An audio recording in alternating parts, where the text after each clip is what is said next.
Hello everybody, welcome to my, I believe, third devlog for my post-apocalyptic shooter game. And in this video I'm going to show you what progress I made since my last devlog. Well, let's start by playing the game and I'll show you what I have so far. I'm gonna set the time of day to night because I don't feel like waiting. Alright, I'm gonna open this so I can see when one spawns. Alright. Now there is a zombie. Now I fixed the bug where it would do some weird pathfinding stuff, and I just made everything massless so it wouldn't do anything weird. But now it chases you, and if you get close enough, it will leave. Now I'll go back, I'll follow you, if it gets close enough,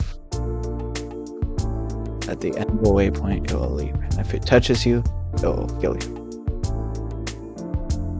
Now I'll do that for every zombie. But there is some known bugs. For example, one of the known bugs that I have is that when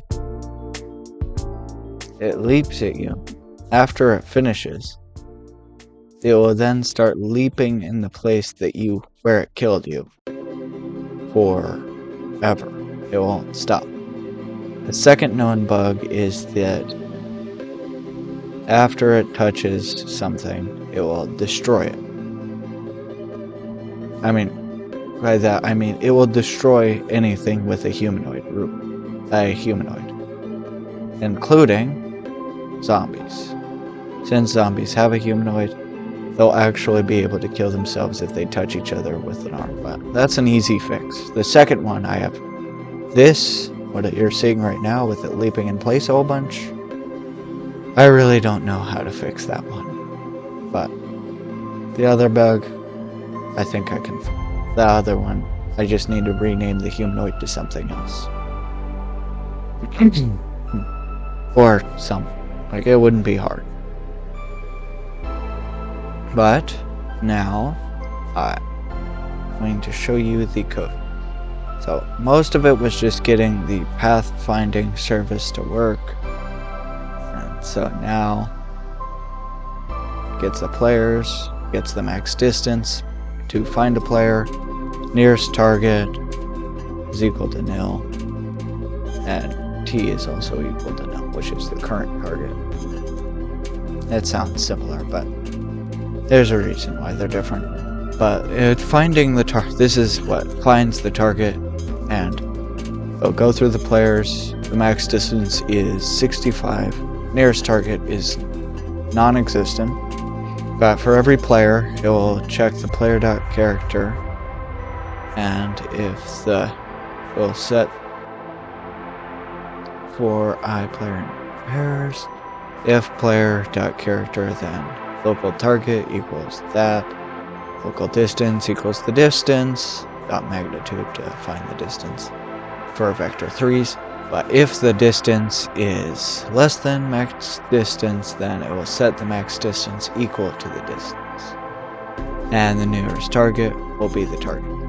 So that it will repeat that, and it has to be closer than the nearest player in order to follow you. But it does that. That's just finding the target, and then it returns the nearest target. That's who it's going to follow.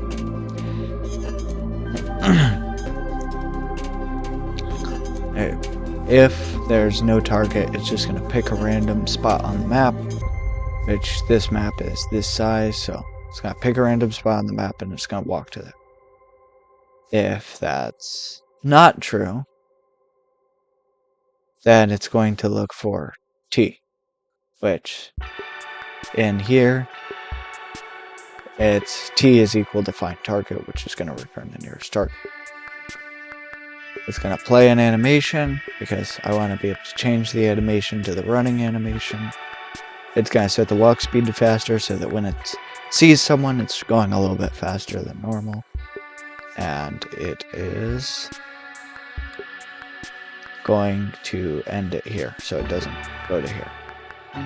But then it's going to, if t is equal to nil, then it's just going to move to a normal position. And then if the distance is less than 25, then it's going to stop the animation and it's going to play the leap animation. It's going to give it a force, and then it is going to leap towards the direction of the player, and it's going to destroy the force after a very small amount of time, and it's going to go back to the normal animation. And that's basically how the pathfinding works. I didn't really get a chance to work on the pistol more. I wanted to change some things with that. But that's mostly what I have for scripts. But that's really all I have. It's just adding some AI, pathfinding, so it moves around, and it leaps at you.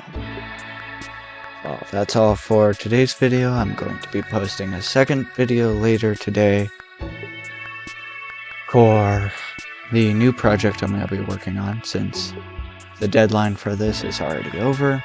I'm just showing you my project. I've already started working on my new project, and this new project is something that I'm going to work for a little bit longer. It's going to be a little bit longer of a game jam, and I'm going to work on it for one of my friends' projects. And they gave me a game idea, and I'm going to try and make it a game, and they're helping me with it. Well, that is it for today's video, and goodbye. Join the Discord and subscribe.